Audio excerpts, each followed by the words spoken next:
Namaste friends, Ram Ram. This is CA Manoj Gupta. Again welcome you in the conceptual world of FR known as Manoj ka FR.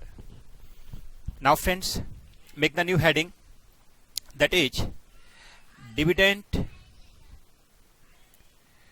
distribution tax in case of CFS. माने dividend distribution tax, जिसको हम short में DDT बोलते हैं, उसका इन case of consolidated financial statement क्या treatment होता है, ये हमको जानना है। तो फ्रेंड्स, आपकी इन्फॉर्मेशन के लिए आपको बता दें कि डिविडेंड डिस्ट्रीब्यूशन टैक्स का रेट के हिसाब से आपको क्वेश्चन में दिया रहेगा, हमको वैसा रेट लगाना है। लेकिन सिनेरियो क्या है, सिचुएशन क्या है, वो आपको पता होना चाहिए। तो सिचुएशन क्या होती है फ्रेंड्स, कि वो आपको ऐसा बोलेंगे कि सब्सिडी डिविडेंड बांटा, किसको देगी सब्सिडी डिविडेंड, बताइए। डेफिनेटली अपने शेयर होल्डर को देगी। शेयर होल्डर कौन है?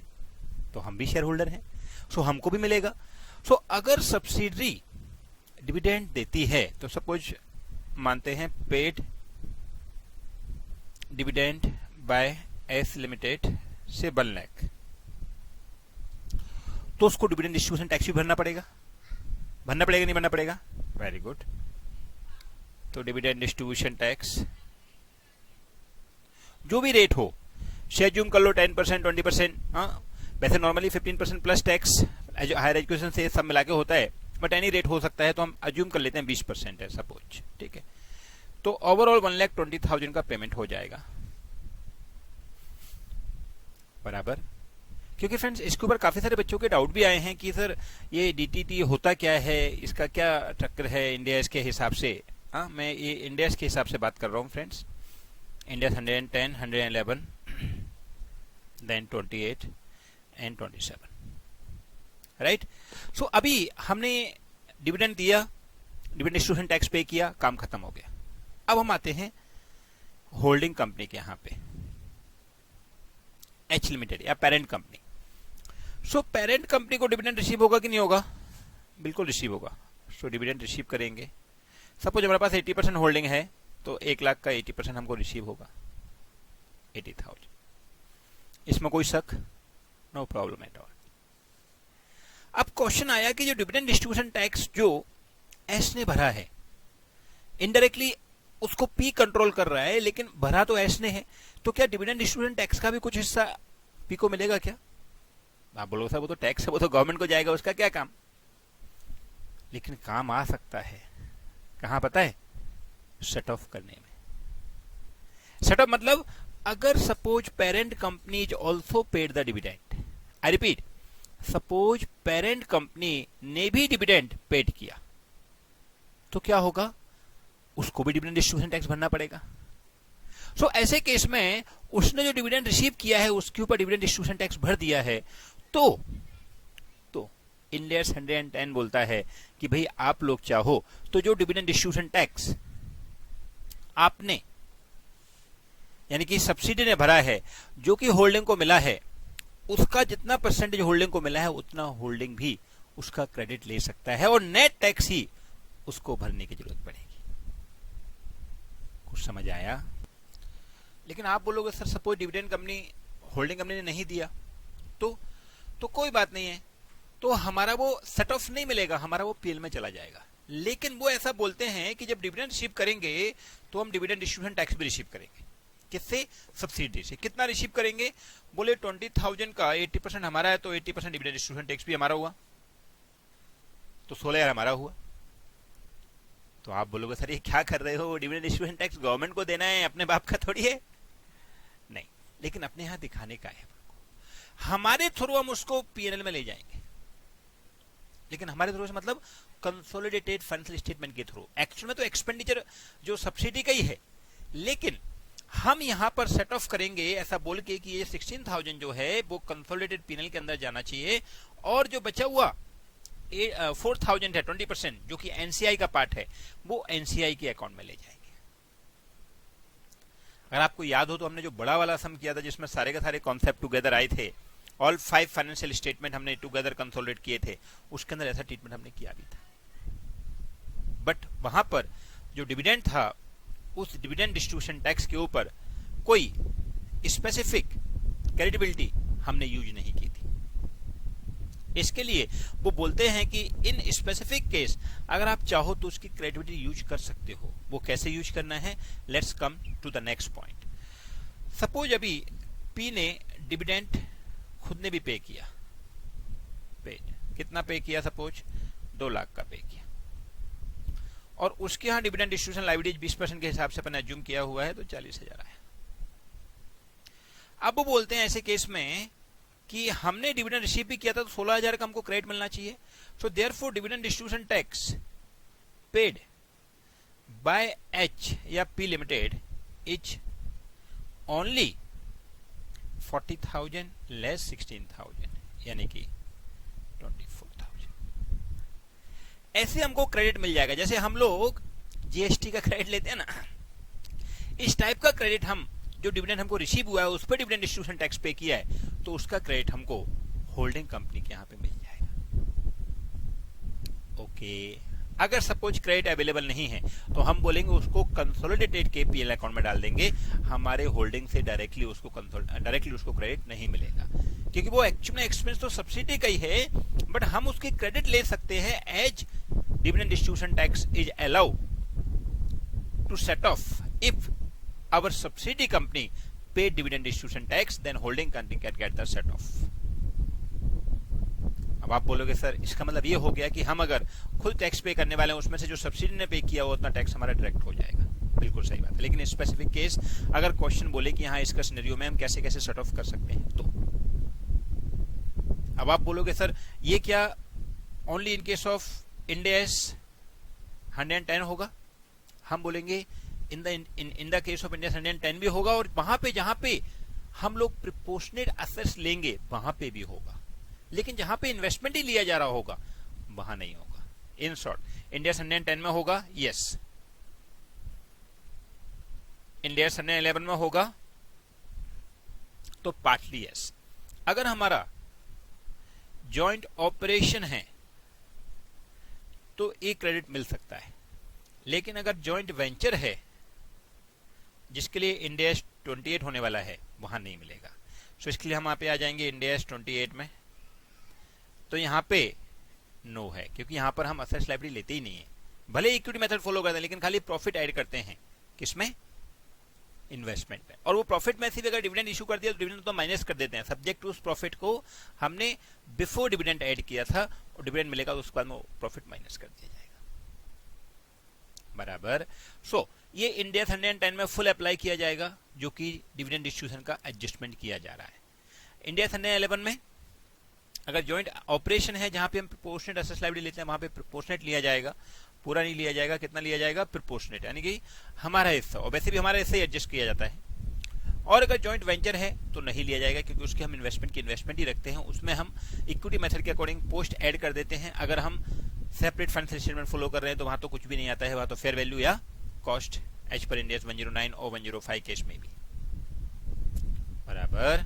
एंड इंड AS 28 के हिसाब से कर रहे हैं तो एसोसिएट कंपनी या जॉइंट वेंचर कंपनी, उनमें अपन जब एसेट्स लायबिलिटी लेते नहीं है तो ऑब्वियस बात नहीं आएगा। जैसा कि जॉइंट वेंचर इंड AS 110 में है, 11 में है, वैसा ही इंड AS 28 में है, बराबर। सो इंड AS 111 में जॉइंट ऑपरेशन है तो वहां हम क्रेडिट ले सकते हैं।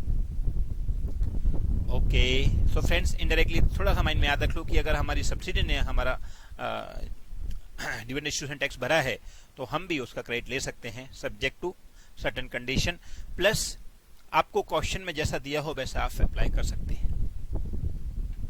ठीक है, अभी फ्रेंड्स चूंकि मैंने आपको बोला था कि मैं आपको बाकी के एक्स्ट्रा सम और करवाने वाला हूं, बिकॉज जो बचे हुए क्वेश्चन हैं चाहे वो आरटीपी के हों या जो एक्स्ट्रा क्वेश्चन बचे हुए हैं हमारे छोटे छोटे क्वेश्चन जिसमें कंट्रोल को समझाने के लिए उन्होंने एक्सप्लेनेशन दिया हुआ है, या एनसीआई को समझाने के लिए उन्होंने एक्सप्लेनेशन दिया हुआ है, उन सबके क्वेश्चन में करवाने वाला हूँ।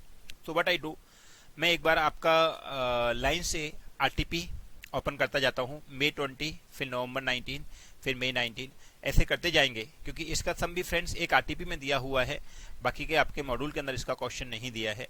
सो हम वो आरटीपी का क्वेश्चन कर लेंगे, देखते हैं जो भी आरटीपी में दिया रहेगा, ज़्यादातर वो नवंबर वाली आरटीपी में दिया हुआ है। सो लेट डू फ्रेंड्स, ये आरटीपी मैंने ओपन कर रखी है, पहले मई 20 की ले लेते हैं। मे 20 में भी देख लीजिए फ्रेंड, जहां जहां पे आपको इंडेस 110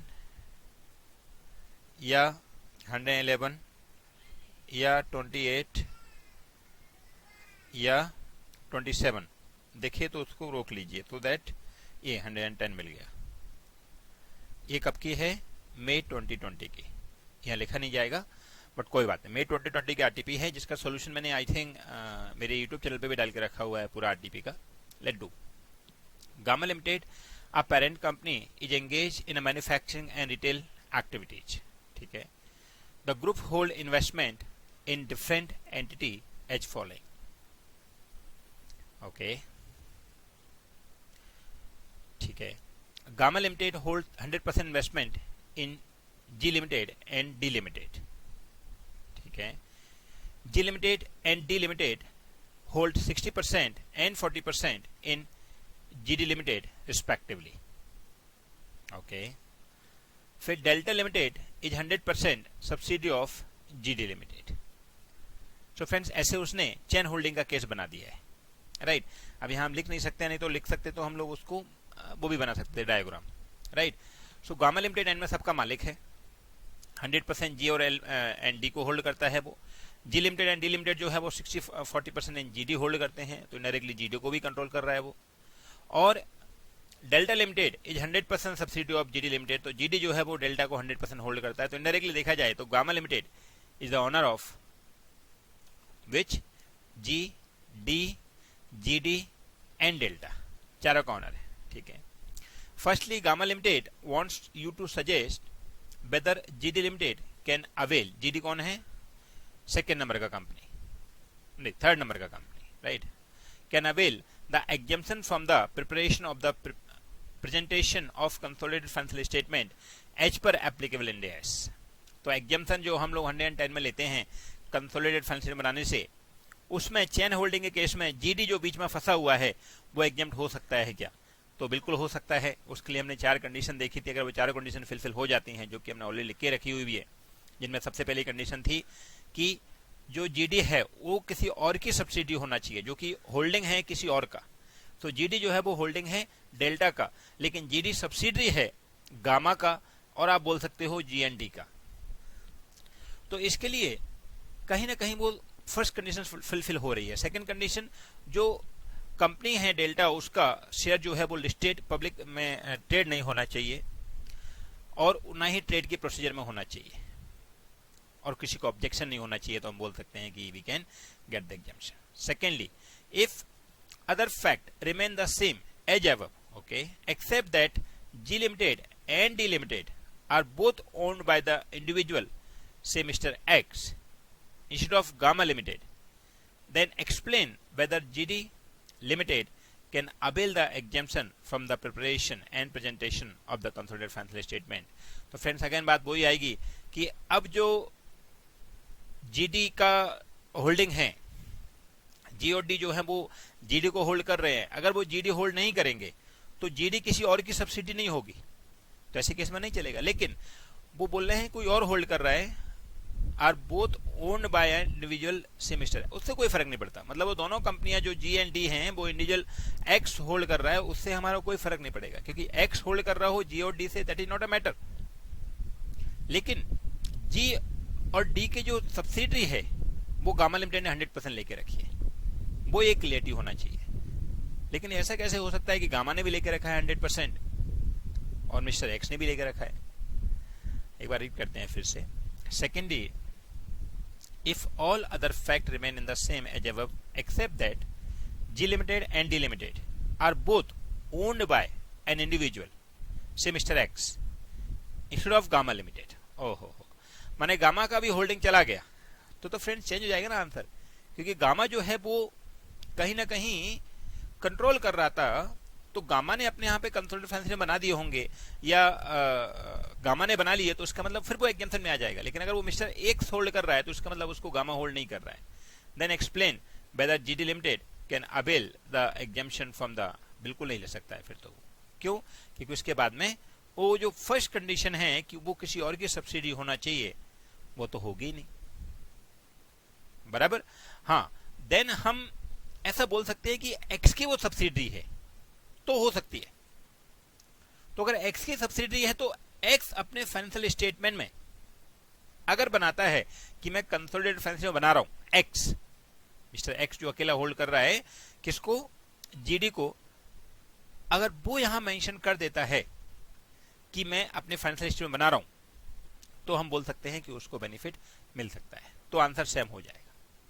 और ऐसा मान लेते हैं कि मिस्टर एक्स कंसोलिडेट कर रहा है, तो हम बोल देंगे then answer will be same. Okay okay friends, so यहां पर हम दोनों ही केस में बोल सकते हैं कि हमारा जो एग्जाम्पशन है वो लिया जा सकता है subject to all four condition are satisfy. एक फ्रेंड्स 28 का और आया था, बीच में मिस हो गया है कहीं, इसमें 2 क्वेश्चन थे।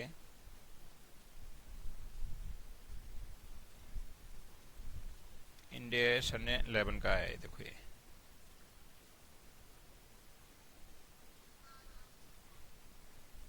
जॉइंट अरेंजमेंट का है, बराबर, क्योंकि जितने भी इंडिया सन 11, 110, 28, 27 हम सब कर लेते हैं। AB Limited and BC Limited established a joint arrangement through a separate vehicle PQR, but the legal form of the separate vehicle does not confirm separation between the parties and the separate vehicle itself. Okay, thus both the parties have the right to the assets and obligation for the liabilities of PQR. तो इसका मतलब right पे assets है, मतलब कौन सा बन गया ये, joint operation. As neither of the contractual term nor the other fact and circumstances indicate otherwise, it is concluded that the arrangement of joint operation and not a joint venture. I think same का same हमने किया हुआ है friends, हमारे India सन 11 में जो हमने किया था तब एक क्वेश्चन आई थिंक 8 नंबर का क्वेश्चन था, राइट। एनीवे चलो कर लेते हैं। Both the parties own 50% each of the equity interest in PQR, however the conceptual term of the joint arrangement state that AB Limited has the right to all the building number 1 AB का owned by PQR and the obligation to pay all the debt owned by PQR to its lender XYZ. Okay, मतलब building 1 जो है उस पे और डेप्ट owned by XYZ, इन दोनों पे AB का ही हक है पूरा का पूरा। क्योंकि जब हमने जॉइंट ऑपरेशन की बात की थी तो ऐसा सीखा था कि अगर कोई नहीं बोलेगा, कुछ भी नहीं बोलेगा, तो अपने अपने हिस्से में एसेट्स लायबिलिटी लेंगे, लेकिन अगर इंटीमेशन है तो कोई भी एसेट्स का 100% मालिक भी कोई एक हो सकता है। तो यहाँ पर बिल्डिंग 1 पे और डेप्ट ओन टू XYZ पे अकेला AB का हाथ है या AB का हक है, राइट। तो AB एंड XYZ ये 2 लोग हैं जो टुगेदर होल्ड कर रहे हैं, ठीक है। आगे बढ़ते हैं। And the obligation for all other liabilities in PQR in proportion of their equity interest, that is 50%. Rupees in crores, PQR summarized balance sheet is given building 1, building 2, cash, etc. How would AB Limited present the interest in PQR in the financial statement? So AB अपने यहाँ क्या दिखाएगा वो अपन को दिखाना है। So short में friends AB अपने यहाँ पे बिल्डिंग 1 दिखाएगा पूरा का पूरा 100%, बिल्डिंग 2 दिखाएगा 50%, कैश दिखाएगा 50%, राइट। इक्विटी तो अपने आप बैलेंस शीट फिर बच जाएगा हमारा। डेप्ट ओन बाय टू XYZ खुद 100% दिखाना पड़ेगा तो 240 100% आएगा, और employee benefit plan obligation that is 50%, right. So ऐसा डायरेक्टली आप बोल सकते हो, ये चाहिए तो आपको मैं लिख देता हूं। आंसर टू क्वेश्चन नंबर कौन सा है फ्रेंड्स, 7 नहीं 8 मई 2020 RTP, बराबर। सबसे पहले क्या लिखेंगे, AB Limited included following item of balance sheet in its financial statement। सबसे पहले बिल्डिंग 1 पूरा दिखाएगा, कितने की थी फ्रेंड्स बिल्डिंग 1, 240 की थी। ये असेट्स हम लिख रहे हैं पहले। फिर बिल्डिंग 2 ये कितने की दिखाएगा, 50% दिखाएगा। कितना हो जाएगा 50%, 200 का 50% तो 100 हो जाएगा।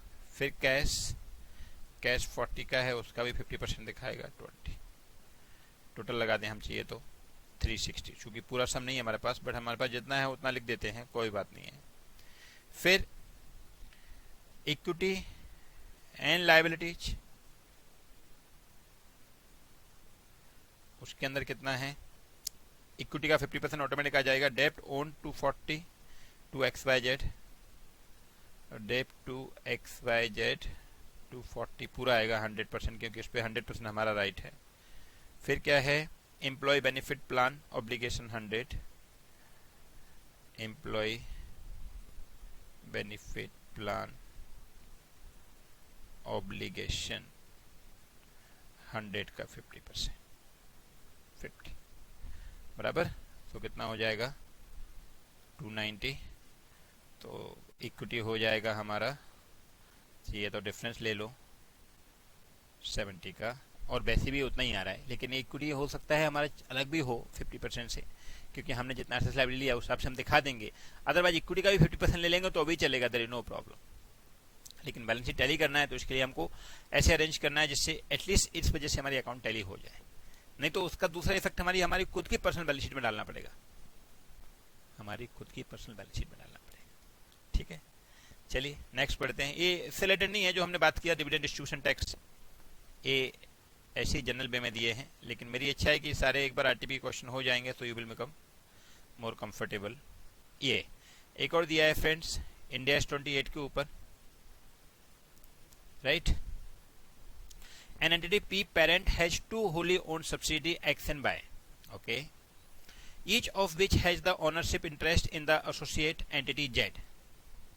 Okay, subsidiary X is venture capital organization. Neither of the investment held in associate Z by subsidiary X and Y held for trading. ठीक है, कोई फर्क नहीं पड़ता, क्योंकि जो P है उसने X एंड Y की सब्सिडी लगा के रखी है, तो X और Y ने जिसमें Z में लेके रखा है, तो इसका मतलब एंड में तो P कंट्रोल कर रहा है सबको, बराबर ना। ठीक है, subsidy X and Y account for their investment in associate Z at fair value. Okay, तो फेयर वैल्यू मेथड फॉलो कर रखा है उसने through P&L in the accordance with the Ind AS 109। ठीक है, and using the equity method in accordance with Ind AS 28 respectively.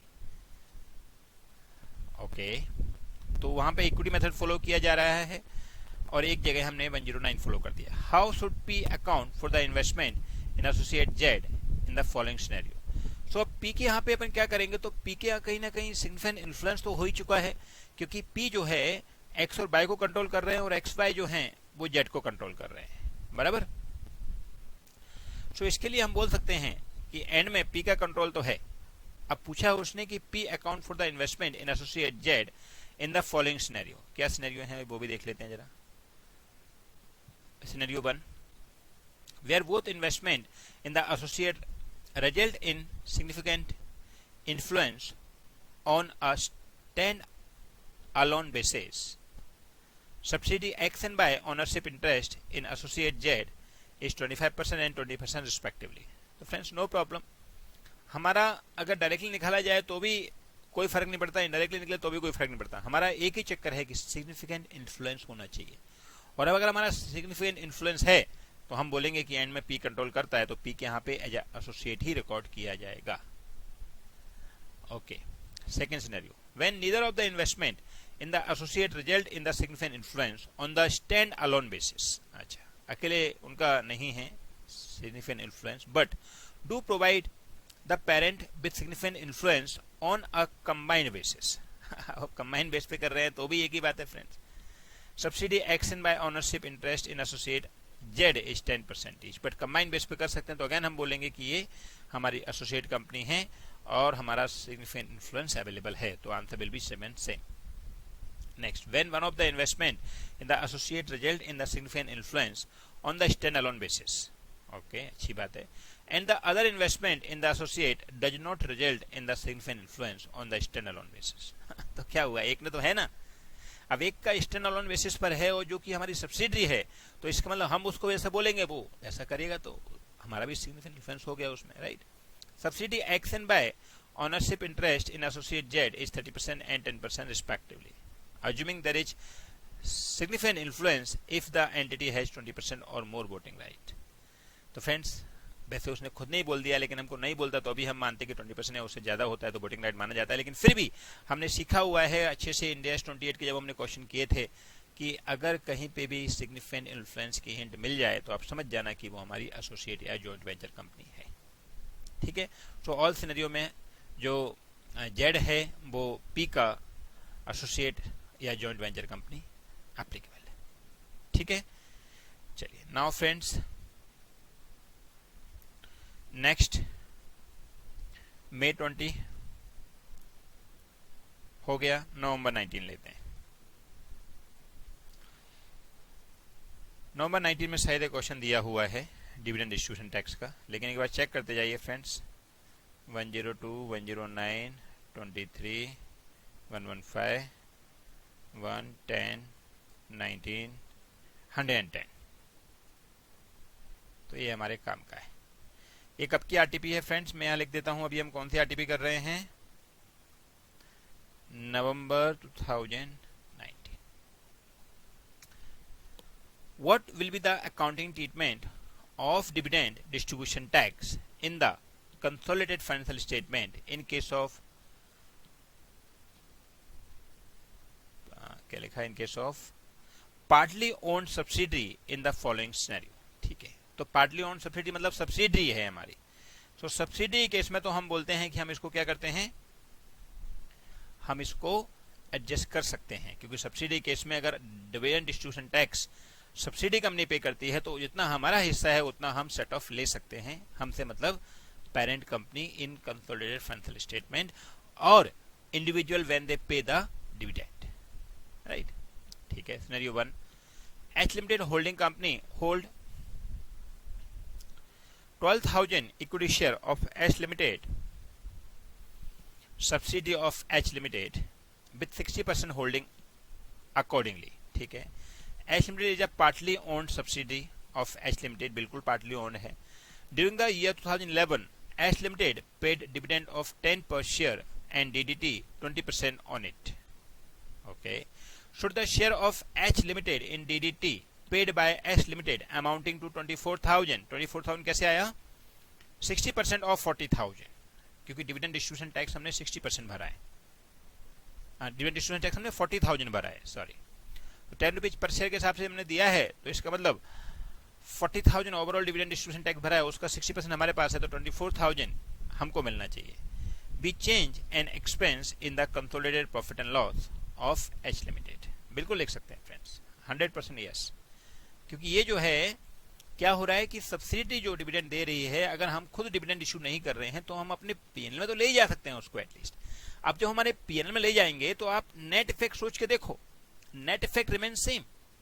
जैसे अगर आप सब्सिडी कंपनी के डिविडेंड को माइनस नहीं करोगे सब्सिडी कंपनी के प्रॉफिट में से, तो आपने प्रॉफिट ज्यादा ले लिया सब्सिडी कंपनी का, तो ऑब्वियस बात है उसमें से जितना डिविडेंड हम देंगे उतना डिविडेंड हमको माइनस करना पड़ेगा। जैसा हमने सेम का सेम बोलो क्वेश्चन नंबर 19 में भी किया हुआ है, जो क्वेश्चन 19 मैंने आपको करवाया था जिसके अंदर सब कंसोलिडेशन ऑल टुगेदर आए थे।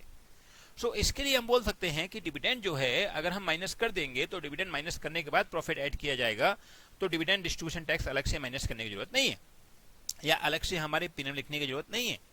लेकिन हमने डिविडेंड माइनस करने से पहले प्रॉफिट लिया है, जो कि हमेशा लिया जाता है एज पर इंडिया 110। सो डिविडेंड माइनस करने से पहले प्रॉफिट लिया है, तो डिविडेंड को हमारे प्रॉफिट में से हटाना पड़ेगा, क्योंकि हमने सारा प्रॉफिट ले लिया सब्सिडी का, तो डिविडेंड कहां से देगी वो, डिविडेंड उसमें से देना पड़ेगा, और डिविडेंड डिस्ट्रीब्यूशन टैक्स भी उसी में से देना पड़ेगा। तो वो दोनों चीज हमारे प्रॉफिट में से कम हो जाएगा, लेकिन कहां पे कम होगा, अदर इक्विटी में से कम होगा, right. So other equity statement जो हम बनाते हैं, change in other equity statement, उसमें से 20 जो भी अमाउंट 24,000 की हमारी दिख रही है डिविडेंड डिस्ट्रीब्यूशन टैक्स की, वो हमारे पीएनएल में चली जाएगी, यानी कि हमारे पीएनएल में से माइनस हो जाएगी, और जो डिविडेंड मिला है उतना डिविडेंड हमारे इनकम में भी जाएगा और एक्सपेंस में भी जाएगा, बोल के कि वो डिविडेंड जो है वो प्रॉफिट आफ्टर टैक्स हमने सब्सिडी का उठा लिया है, तो जो आफ्टर डिविडेंड देना है तो डिविडेंड भी तो उसी प्रॉफिट में से दिया जाएगा। आप समझ रहे हो ना, क्वेश्चन क्या है, वो जबरदस्ती घुमा रहे। आप ही मानो कि जो प्रॉफिट आपको मिला आफ्टर टैक्स, उसमें से अगर आपने डिविडेंड बांट दिया तो बचा हुआ प्रॉफिट सीधा का सीधा सब्सिडी को जाएगा, उसमें से कुछ डिविडेंड का एडजस्टमेंट नहीं करने की जरूरत है। लेकिन आपने प्रॉफिट आफ्टर टैक्स सब्सिडी का बांट दिया होल्डिंग कंपनी के लिए, पेरेंट कंपनी के लिए, तो डिविडेंड सब्सिडी कहां से देगी, उस प्रॉफिट में से देगी ना। तो आप प्रॉफिट पूरा ही लेगा उठा के, तो उसमें से डिविडेंड का हिस्सा आपको माइनस करना ही पड़ेगा। सो डिविडेंड आपको मिलेगा, वो ऐड भी करोगे और डिविडेंड जितना पे करना है उतना तुमको माइनस भी करना पड़ेगा। Same way dividend distribution tax. So dividend distribution tax हम माइनस करेंगे तो हम उसको अपनी पीएनएल अकाउंट में ले जाएंगे, कंसोलिडेटेड पीएनएल अकाउंट में, और बोल सकते हो चेंज इन इक्विटी स्टेटमेंट जो दिखाते हैं वहां पे ले जाएंगे। जिससे क्या होगा, वो डिविडेंड डिस्ट्रीब्यूशन एक्सपेंस एंड में तो पे तो सब्सिडी नहीं किया, लेकिन हमारे यहाँ बुक्स में दिख जाएगा कि हाँ भाई 24,000 हमने भी पे किया है dividend distribution tax, as subsidiary company have 100% control on, subsidiary company have our control. So इसके लिए सब्सिडी कंपनी ने वो ही किया है जो हमने बोला है। Okay, so in short first case में खाली कोई फर्क नहीं पड़ने वाला है, 24,000 एच के एक्सपेंडिचर में हम इंक्लूड कर सकते हैं, लेकिन वो प्रॉफिट पूरा लिया जाएगा तो एक्सपेंस इतना अलग दिखा देंगे, तो नेट ऑफ तो कुछ नहीं होने वाला है, नेट ऑफ तो जीरो ही होने वाला है, राइट। ठीक है, सिनेरियो 2 का 1, extending the situation given in the scenario 1, और आगे बढ़ाते हैं उसको। X limited also pay dividend of 3 lakh to the share holder and DDT liabilities 20% there on amounting of 60,000। ये लीजिए, माने खुद ने सबसे होल्डिंग ने भी डिविडेंड दे दिया है, तो 60% 20% of 3 lakh that is 60,000 dividend paid by holding company.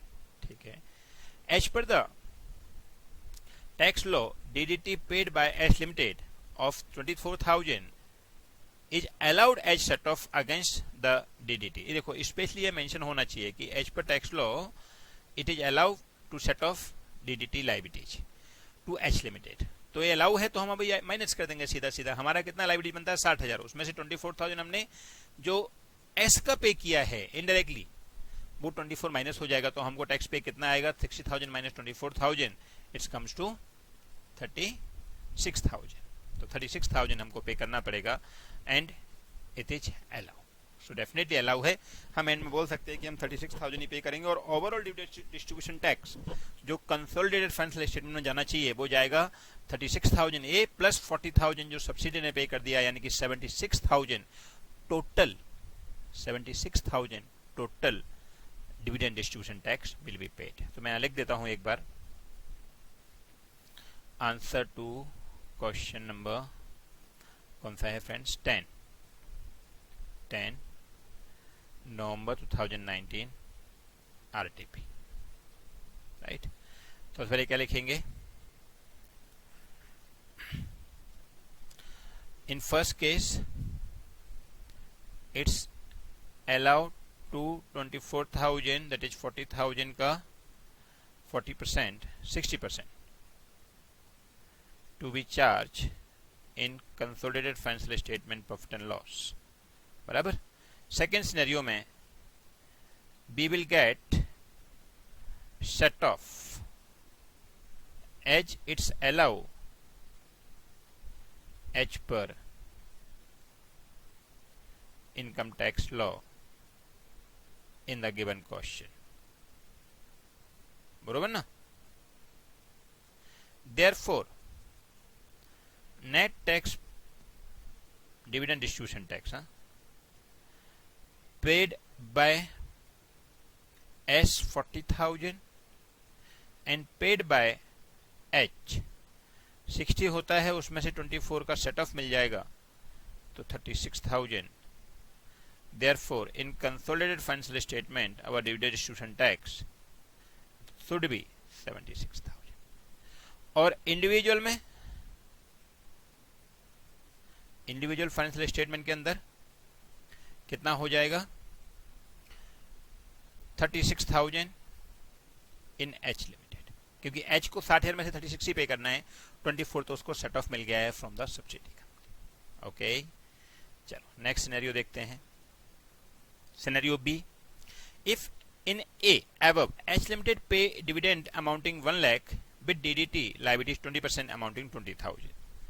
तो इसका मतलब हमने 60,000 पे नहीं किया, बल्कि हमारा डिविडेंड जो है वो कितना है, ये सेकंड का ए था, ये सेकंड का बी है।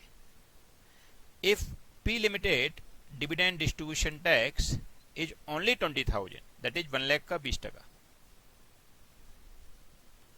देयरफॉर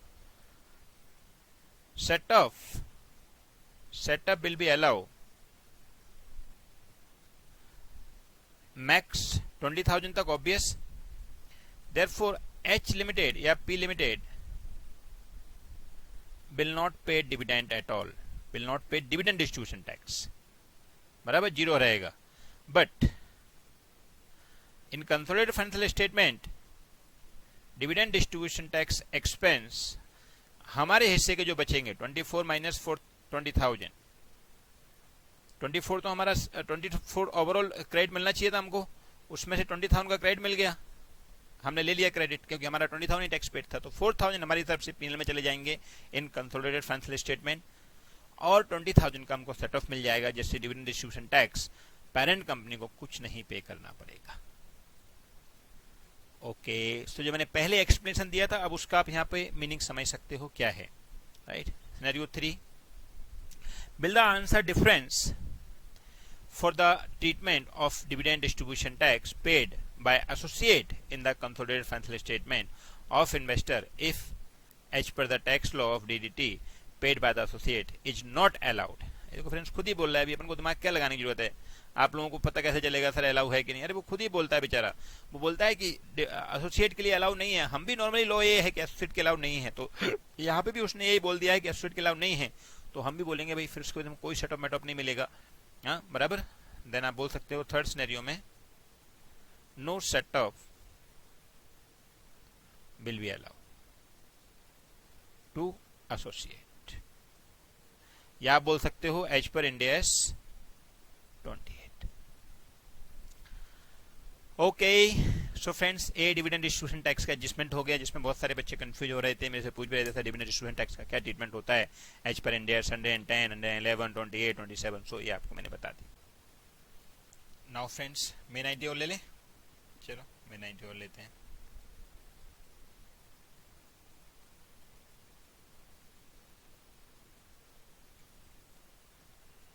मेन 19 में कौन सा है, आई थिंक क्वेश्चन नंबर 8 है. राइट, 115 का है 4, 21, 102, 10, question 8. It's a combination of Ind AS 110 and 28. Angle Limited adopt Ind AS with transaction date of 1st April 2017. ये उस टाइम एडॉप्शन का बेस भी चलता था, इसलिए एडॉप्शन के बेस से क्वेश्चन रिलेटेड आ जाते हैं.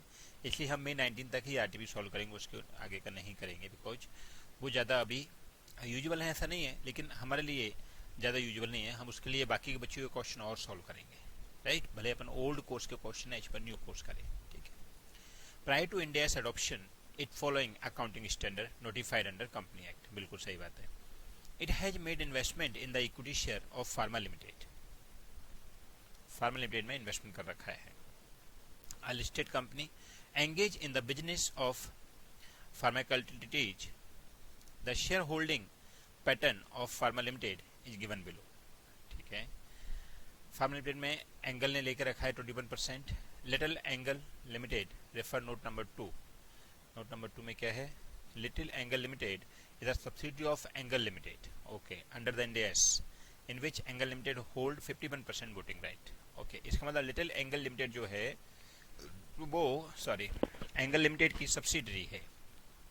तो हम बोल सकते हैं कि ऐसे केस में एंगल लिमिटेड की सब्सिडरी मतलब हमारा राइट सेम हो गया. सो ये एंगल लिमिटेड ही होल्ड करता है ऐसा मान लो, तो 21 + 24 यानी कि 45% होल्डिंग हो गई हमारी. ठीक है. Wealth master mutual fund refer note number 3. Wealth master mutual fund is not a related party of the इधर लिटिल एंगल और अ फार्मा लिमिटेड, मतलब वो अलग ही पर्सन है. ठीक है भाई. फिर individual public shareholder refer note number 52, note number 4. तो नोट नंबर 4 में क्या लिखा है, individual public shareholder represent 17,455 individual. इतने सारे शेयर होल्डर हैं. None of the individual shareholder hold more than 1% of the voting power in pharma limited. माने ये सब शेयर होल्डर कैसे वाले हैं, जनरल वाले. सो अगर जनरल वाले शेयर होल्डर हैं तो हमने इंडिया 110 में सीखा था जब कंट्रोल की बात चल रही थी, वो 7.7 स्टेप की बात चल रही थी कि हम लोगों को कंट्रोल के लिए यही देखना है कि एंड में डिसीजन हम ले सकते हैं तो वो कंट्रोल है.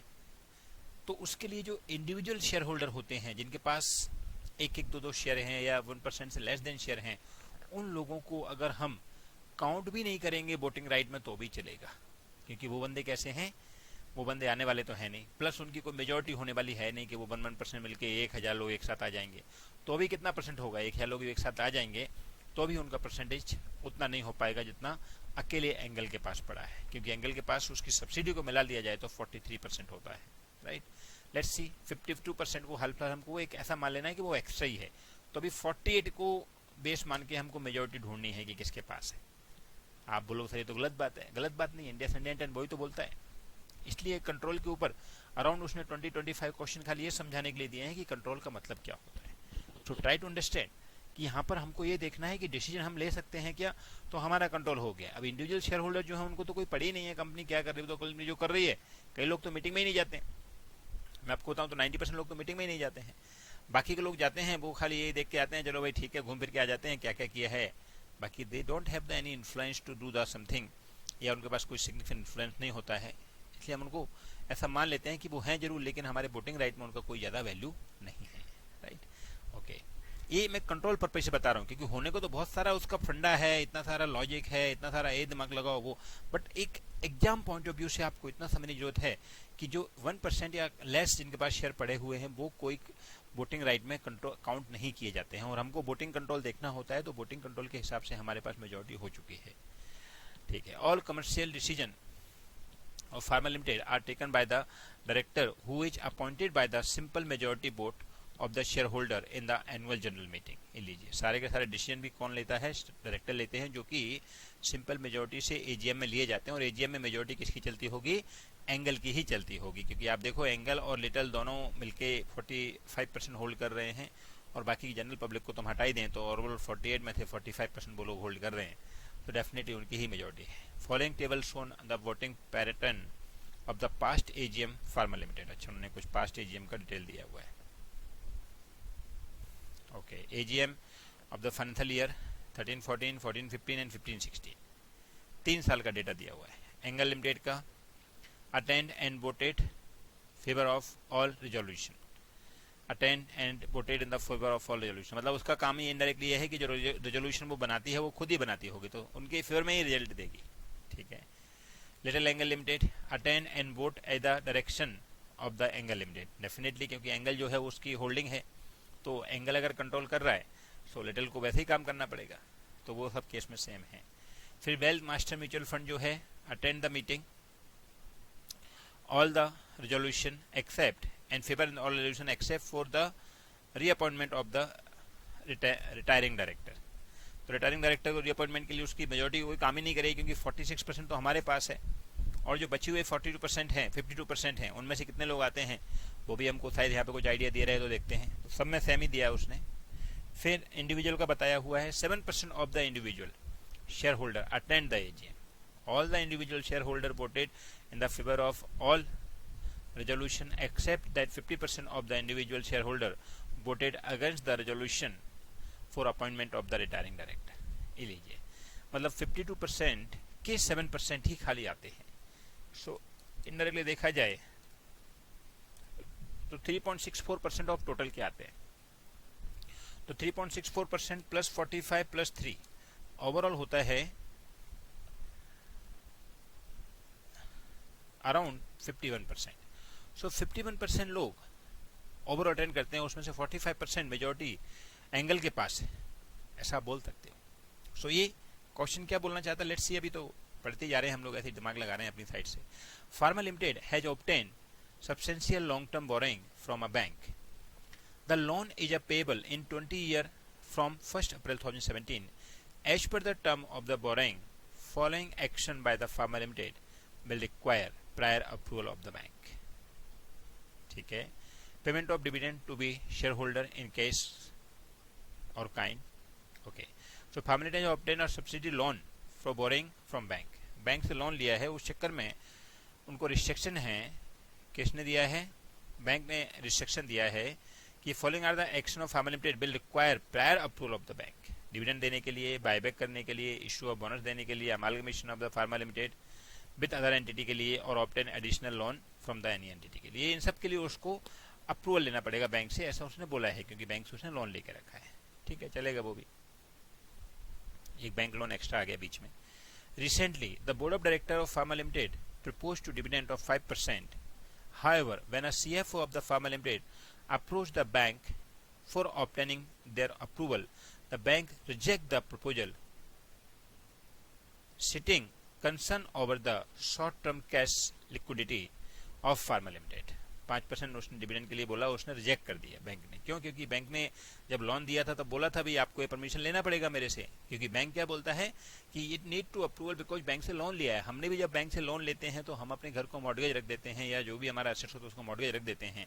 सो बैंक से परमिशन के बाद ही हम उसका आगे कोई डिसीजन ले सकते हैं, उसको अगर कोई सेल करना है ऐसा कुछ करना है तो, राइट। ठीक है। Over the short term cash, उसने बोला कि हमारे पास अभी कैश की कमी है इसलिए आप इसको मत मारिए डिविडेंड को, ऐसा उसने डिविडेंड को देने से मना कर दिया। किसने? बैंक ने। Having learn about the development, the director of angle limited along with the director of Little Angle Limited approached the bank with a request to reconsider its decision. उनके वापस उनको बोला कि प्लीज देखो, director of the angle limited and little angle limited urge the bank to approve the reduced dividend of at least 2%, 5% के at least 2 तो आप allow कर ही दीजिए। However the bank categorically refuse to approve any pay out of dividend. Bank ने उसको मना ही कर दिया, बोले नहीं देंगे। ठीक है, ये सब हमको क्यों बता रहे हैं आई डोंट नो, भगवान जाने। Let's see. Under GAAP, Angle Limited has classified Pharma Limited as a associate.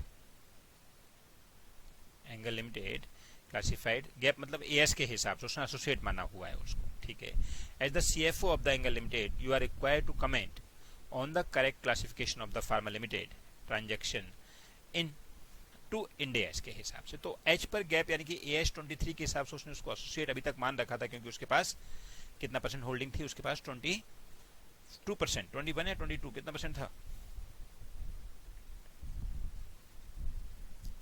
उसके पास 21% होल्डिंग थी, इसलिए उसको उसका एसोसिएट मान रखा था। किसको? एंगल को। लेकिन हम देखें तो 21 प्लस 24 लिटिल को मिला के 46% होल्डिंग उसके पास हो रही है, तो अभी वो एसोसिएट ही बनेगा एच पर एएस। बट इंड एस क्या बोलता है? तो इंड एस ने कंट्रोल सिस्टम में बताया हुआ है, इसका हम आंसर लिखते हैं। Answer to question number 8 May 2019 RTP. तो उसने क्या बोला हुआ है कि अगर हमारा कंट्रोल हो जाता है उस एंटिटी के ऊपर, तो भले हमारा लेस देन 50% हो तो भी हम कंट्रोलर कंपनी बोले जा सकते हैं, होल्डिंग कंपनी बोले जा सकते हैं। तो ऐसे केस में एंगल लिमिटेड अगर उसको कंट्रोल कर रहा है तो आप बोल सकते हो कि एंगल लिमिटेड उस कंपनी का एसोसिएट नहीं है बल्कि सब्सिडियरी है। एंड फ्रेंड्स, जैसा मैंने आपको इंटीमेट किया कि वोटिंग राइट के ऊपर जब डिसाइड किया जाता है, शेयर होल्डर डायरेक्टर जो है वोटिंग राइट के ऊपर अपॉइंट किए जाते हैं, तो वोटिंग राइट तो एंगल के पास ही है, क्योंकि एंगल के पास लिटिल एंगल के शेयर भी हैं, क्योंकि वो उसकी सब्सिडी है। तो 46% हो गया। एक जो अदर इन्वेस्टर है उसको जाने देते हैं, और बाकी के सब इंडिविजुअल हैं उनमें से खाली 7% ओवरऑल 51 के आते हैं। तो 7% ऑफ 51 अराउंड 3.6 होते हैं। तो इनडायरेक्टली देखा जाए तो एक्चुअल जो वोट होता है वो एजीएम में वोट हो पाता है मैक्सिमम 55%, मैक्सिमम। तो out of 55% total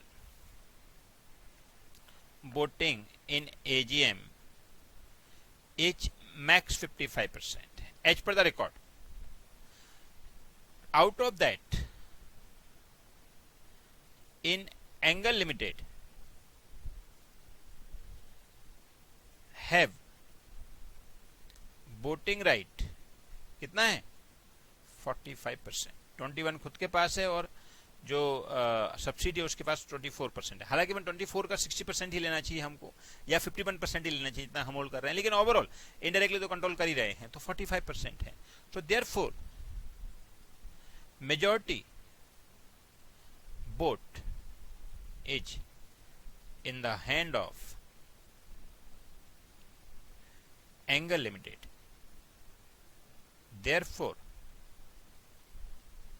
H per Ind AS 110 or you can say 28. It's classified as subsidiary.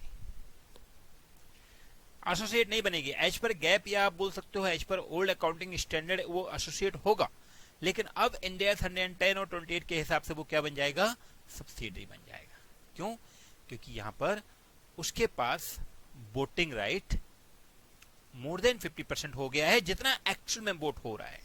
इसलिए इंडिया 110 बहुत प्रैक्टिकल बात करता है कि आप कंट्रोल के लिए ये देखिए कि रियल कंट्रोल है कि नहीं। तो उसके लिए उसने बहुत तरीके से बताया हुआ है, आपको बहुत सारे सम भी दिए थे कंट्रोल के ऊपर। उनमें सब में यही ऑब्जेक्टिव है उसके कि कंट्रोल है कि नहीं।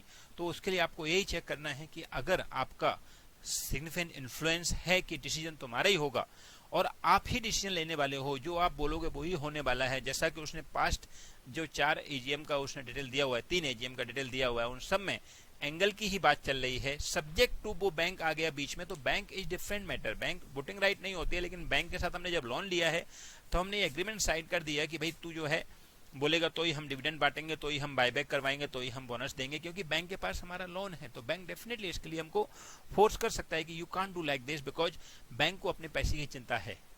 वो शेयर होल्डर नहीं है, लेकिन उसको पैसे की चिंता है। तो इसलिए हम बोल सकते हैं कि बैंक का एक अलग मैटर हो जाता है। अदरवाइज वोटिंग राइट के हिसाब से, जो कि इंडिया बोलता है, वोटिंग राइट के हिसाब से उसको एंगल लिमिटेड ही कंट्रोल कर रहा है। भले उसके पास डायरेक्ट 21% है, इनडायरेक्ट 24% है। 24 का 51% लाएंगे तो डायरेक्ट भी आ जाएगा, बट वो भी जरूरत नहीं है। हम बोल सकते हैं कि एंड में कंट्रोल जो है डिसीजन मेकिंग का, वो किसके हाथ में है, एंगल के हाथ में है। इसके लिए वो सब्सिडी कंपनी है। इसके अलावा फ्रेंड्स, जो चूंकि ये थ्योरिकल आंसर है, उसने एनालाइज बोला है, आपसे कमेंट मांगा है, तो आप थोड़ा सा बड़ा स्टेप 1, स्टेप 2, स्टेप 3 के हिसाब से आंसर दीजिए, जिसमें हम जनरल इंडेक्स की जैसे आंसर लिखते हैं वैसे आप एक्सप्लेनेशन डाल सकते हो इंडेक्स 28 और 110 के ऊपर, और फिर क्वेश्चन गिवन में क्या क्या दिया हुआ है वो लिख सकते हो, और फिर कंक्लूजन में आप ये सब लिख सकते हो जो मैंने लिखा है। Okay, so friends, this is the your RTP. हमने 3 आरटीपी के क्वेश्चन कर डाले, that is May 19, November 99, May 2020, और उससे पुराने वाले आरटीपी हम ले नहीं रहे हैं, जस्ट फॉर कि हमारे के लिए ज़्यादा कोई पुरानी चीज़ देखने की जरूरत नहीं है। हालांकि एप्लीकेबल है, बट उनके सम इनडायरेक्टली हमारे मॉड्यूल में हो चुके हैं, और ए भी सम कहीं ना कहीं मॉड्यूल में हो चुके हैं। मैंने आपको बताया था May 20 का क्वेश्चन तो हमारा मॉड्यूल के अंदर सेम का सेम क्वेश्चन दिया हुआ है। इवन ए वाला जो है वो कंट्रोल के अंदर हमको दिया हुआ है, बट इतना बड़ा नहीं दिया है, हमने छोटा बना के दिया है, बट ऐसे कॉन्सेप्ट आए हुए हैं। ओके, सो फ्रेंड्स, यहां मैंने कवर कर दिया है आपके डिविडेंड डिस्ट्रीब्यूशन का टैक्स का चक्कर और आरटीपी के all 3 questions. Now friends, make the heading remaining question of module जो भी हमारे दिए हुए हैं अराउंड 97 सम में से हम लोगों ने मेरे ख्याल से 40 सम तो अराउंड कर लिए हैं। जो बचे हुए कितने समझते हैं, 57 सम हम और करते हैं, जो कि जस्ट छोटे छोटे हैं, based on control base etcetera, right. तो वो